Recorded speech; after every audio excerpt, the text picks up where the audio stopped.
Hilos conductores para el trabajo en el aula. Proponemos aquí 3 hilos, 3 rutas o 3 caminos que conducen a propiciar el álgebra en el aula de primaria. Miremos entonces el primer hilo, relaciones matemáticas, el segundo, generalización y el último, estructura aritmética. No sin antes decir que aquí también se deben propiciar para cada uno de estos hilos estos procesos matemáticos importantes, como son identificar, conjeturar, generalizar, representar, justificar y comunicar y solucionar problemas. Miremos entonces el primero, relaciones matemáticas. Hemos traído dos extractos de lo que algunos investigadores en educación matemática nos hablan, como lo es Cesa y Mason. Las relaciones matemáticas tienen mucho que ver con las ecuaciones. Por eso, las ecuaciones son objetos complejos y su tratamiento muy temprano suele llevar a una simplificación que oculta su naturaleza y la descarga de sentido. Las ecuaciones, la idea de variable es particularmente resbalosa y difícil de establecer. Con esto en mente, miraremos el siguiente ejemplo de relaciones matemáticas, que podríamos colocarle la siguiente situación a nuestros estudiantes para poder iniciar ese estudio de las relaciones matemáticas. Me permito entonces presentarles la siguiente situación. Piense un número y escríbalo en una hoja de papel. Si quiere, pause el video y realice este proceso detenidamente con una calculadora si a bien lo requiere. Enseguida que pensó ese número, súmele 1, multiplique ese resultado por 2, a ese resultado réstele el número inicial que pensó y por último réstele a ese resultado el número 2 y diga su resultado. Así es, el número que pensó es igual al resultado. ¿Por qué ocurre esto? Esa relación que hay allí entre los números es lo que invitamos a que los maestros puedan presentarle a sus estudiantes para que descubran en sus aulas. Gestionado a través de las siguientes preguntas. ¿Siempre al final resulta el número inicial? ¿Existe un número con el cual la actividad no resulte? ¿Será que el número que pensó podría ser cualquiera? Escriba en una hoja el paso a paso de la actividad para 3 o más números. Por ejemplo, representa la actividad a partir de una secuencia de instrucciones. Como vemos, al gestionar esta situación y preguntarle a los estudiantes este tipo de cuestionamientos, podemos tratar de inducir al estudiante a que trabaje con una indeterminación, a que denote esa indeterminación y que por último escriba ese paso a paso de su procedimiento para encontrar la solución o para justificar, en este caso, esa relación matemática que encuentra. Pasemos entonces a la generalización. Aquí también compartimos 3 ideas que nos brindan los lineamientos curriculares de nuestro país. La primera es que la generalización es una herramienta necesaria para iniciar el estudio de la variación desde la primaria. La constituye el estudio de los patrones. Entonces, cuando estudiamos los patrones en primaria, estamos iniciando el proceso de generalización. Respecto al álgebra, se considera que en un primer momento el estudiante generaliza esos patrones aritméticos y posteriormente los vamos a llevando con patrones geométricos y con otros patrones un poco más sofisticados.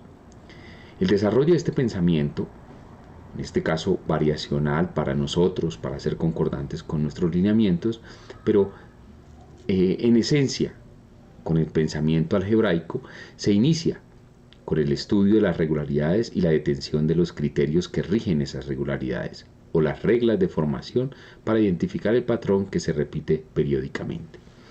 Veamos esto entonces con un ejemplo, porque Lo vamos a pasar un poco rápido, dado que en la sesión de trabajo de matemáticas propuesta para este ciclo vamos a ampliar o hacerle un zoom a este hilo conductor de la generalización.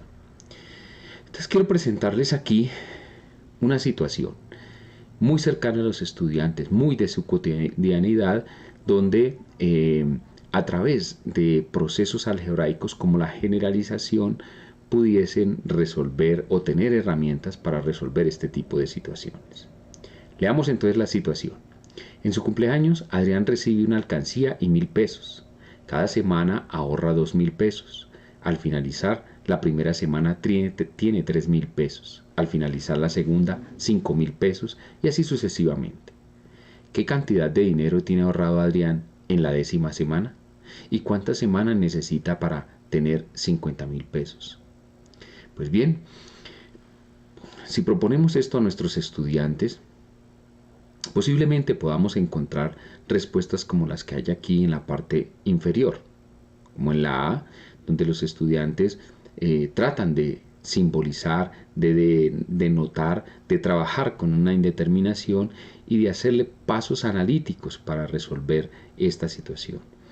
O desde una grafía o desde lo icónico en representación de las monedas, como la hacen en la respuesta B o en la respuesta C.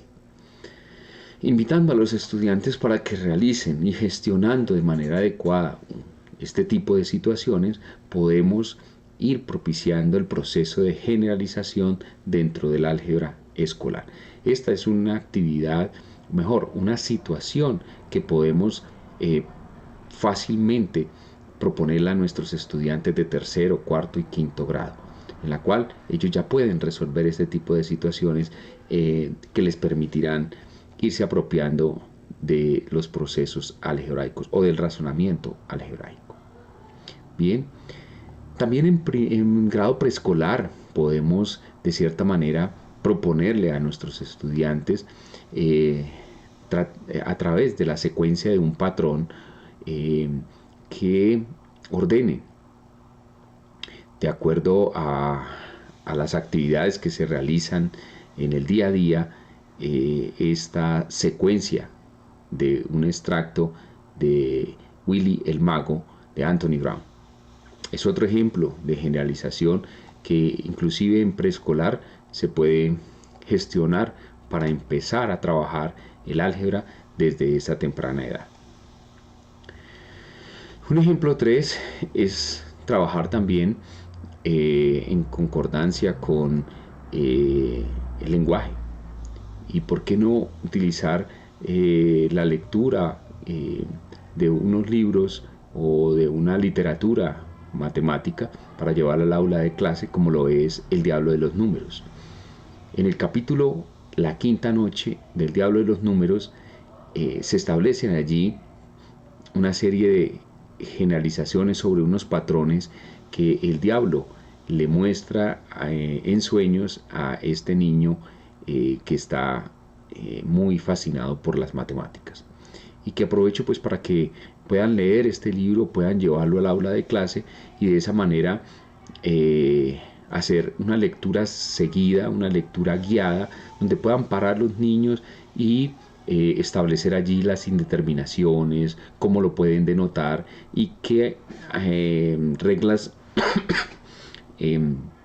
lógicas para deducir esa generalización lo puedan realizar. Vamos entonces con el tercer hilo, estructura aritmética. Aquí Carpenter nos habla que la estructura aritmética es dar sentido a las operaciones y los procedimientos básicos dentro del contexto de problemas verbales, así como reflexionar sobre las propiedades importantes de estas operaciones. Se relaciona con el hilo conductor de la estructura aritmética. Si los estudiantes entienden su aritmética de tal manera que puedan explicar y justificar las propiedades que están usando mientras realizan cálculos, habrán aprendido algunos fundamentos críticos del álgebra. Entonces, miremos por ejemplo que las reglas generales de la aritmética, una vez registradas, constituyen también las reglas del álgebra, o es lo que le he entendido como la generalización de la aritmética. Mason.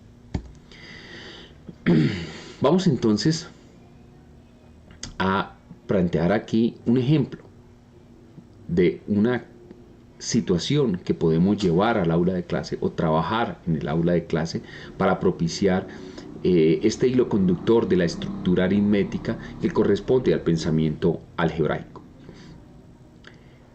Miremos qué sucede con el producto cuando un factor aumenta en determinada cantidad. Para esto, entonces, vamos a representar productos a través de cuadrículas. Por ejemplo, acá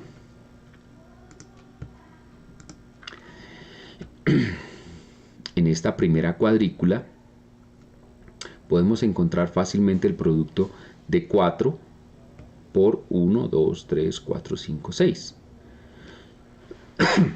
Ese 6 podemos representarlo también como 2 más 4 y representarlo aquí en la cuadrícula mediante una línea que divide al 6. De esa manera yo puedo contar rápidamente cuántos cuadros hay en total. Una forma de contar los cuadros es una forma eficiente y rápida, pues es contarlos 4 por 1, 2, 3, 4, 5, 6, que daría como resultado 24 cuadraditos. Ahora con esta línea divisoria vuelvo a tener el mismo 4, pero el 6 ha sido dividido en 2 más 4, que podemos calcularlo de la siguiente manera. Me quedaron entonces dos rectángulos, ¿cierto? O dos rejillas. La primera rejilla, donde puedo calcularlo como 4 por 2,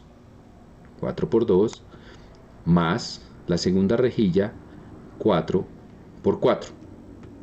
Es decir, 4 por 2, 8, 4 por 4, 16, igual a 24. Lo mismo puedo hacer con 4 por 6 más 1, o 4 por 1, 2, 3, es decir,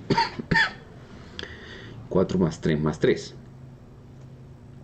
De esa manera, invitamos a nuestros estudiantes a que descubran la estructura aritmética que se forma con la multiplicación o el producto y la suma, para tratar de encontrar allí una regularidad o tratar de encontrar allí una generalización en la aritmética, o más bien mirar o descubrir que a través de una indeterminación, si ya no es 4, sino puedo denotarlo ese 4, que primero que ver que puedo colocar allí una indeterminada y empezar a tratarlo como algo conocido previo a este trabajo que ya se está realizando con los recuadros.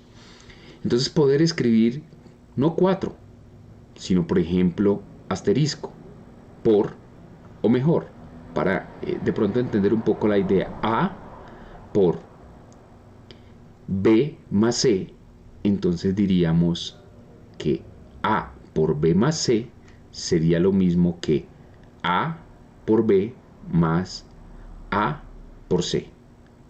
Es decir, los estudiantes en este hilo conductor estarían descubriendo esa propiedad que se tiene de que llamamos la distributiva en matemáticas. Esto es diferente a mostrar ese camino anterior o tradicional de explicitar la estructura matemática. Aquí el estudiante, la idea es que descubra esa estructura aritmética. De esta manera, entonces, mostramos esos tres hilos conductores con un pequeño ejemplo de situaciones que pudiésemos llevar el aula, que se las podemos plantear y creo que debemos plantearla a nuestros estudiantes para trabajar el álgebra en la escuela. Hemos llegado a la parte final de nuestro taller. En ella queremos reflexionar sobre algunas consideraciones que son potentes para el desarrollo del pensamiento algebraico en nuestros estudiantes. Antes de iniciar estas consideraciones, es importante recordar los tres hilos conductores del trabajo en aula que han abordado con Cristian. Tenemos relaciones matemáticas que tienen que ver con el trabajo con ecuaciones, generalización para las secuencias, ¿cierto? Y finalmente la estructura aritmética. Es importante tener presente que estos tres hilos se trabajan de manera lineal. En cualquier momento se pueden abordar con nuestros estudiantes. Los invitamos entonces a potenciar el material PRES de matemáticas, cada uno de estos hilos conductores. Hay que reconocer que en nuestros textos las relaciones matemáticas y la estructura aritmética no son explícitas en las situaciones que presentan ni en los centros de aprendizaje. Por ello los invitamos a generar nuevas situaciones y ampliar esas situaciones para que se puedan movilizar estos dos hilos conductores. Respecto a la generalización de secuencias, el libro PRES presenta diferentes centros que lo abordan explícitamente. Sería muy importante enriquecer esas situaciones y esos centros de aprendizaje para que sean mucho más significativos para nuestros estudiantes. En conclusión, queremos invitarlos para hacer uso de ese material PRES, para ampliarlo y así darle un uso eficaz en el aula. Para finalizar, vamos a mencionar algunas consideraciones finales que tenemos que tener presentes. En primera instancia, hay que reconocer el papel del sujeto en el aula, cómo nosotros consideramos a los estudiantes esos sujetos que se construyen en las aulas de clase, cómo le doy lugar y voz a esos estudiantes para que esa construcción de conocimiento matemático. Es importante también tener presente el papel de razonamiento algebraico. Una de las finalidades de la enseñanza de la educación matemática es la construcción de razonamiento en los estudiantes. Eso no es natural ni espontáneo, es algo que se construye en el día a día en las aulas de clase. Es la posibilidad de construir infraestructuras cognitivas para pensarse no solo en la álgebra, sino pensar de diferentes problemas. También hay que considerar el papel de las representaciones semióticas, sean estas representaciones algebraicas, representaciones geométricas, aritméticas en la construcción de esos objetos algebraicos. Específicamente, la naturaleza de los objetos matemáticos es semiótica y se construye a partir de la articulación de diferentes representaciones. Y finalmente, reconocer el papel del lenguaje. Es el papel que cumple la lengua natural en la construcción de conocimiento algebraico, que es diferente en la construcción comunicativa en otras disciplinas. La lengua natural en matemáticas es otro registro como el algebraico, como el numérico, que requiere ser enseñado. Debemos enseñar a leer textos de matemáticas, a comprender textos de matemáticas. La lengua natural es el registro semiótico por excelencia que le da la posibilidad de construir funciones de orden superior. Y creo que es un registro que hay que potencializarlo en la construcción de conocimiento matemático y en particular en la construcción del conocimiento algebraico en la básica primaria. Es así como los invitamos a que nosotros apoyemos a los docentes a gestionar en el aula, ¿cierto?, diferentes espacios donde podamos razonar algebraicamente. Asimismo, es importante apoyar a los maestros en el diseño de tareas algebraicas que potencien efectivamente esos aprendizajes, que no solamente se queden en lo aritmético, sino que puedan trascender a un razonamiento algebraico. Y finalmente, invitar efectivamente a cada uno de los docentes y tutores para que efectivamente se embarque en este desafío didáctico de propiciar el desarrollo algebraico. Esperamos pues, colegas, que este taller que construimos junto a Cristian, Joana y quienes hablan, les haya permitido efectivamente tener mayores elementos para potenciar los aprendizajes de nuestros estudiantes. Muchas gracias.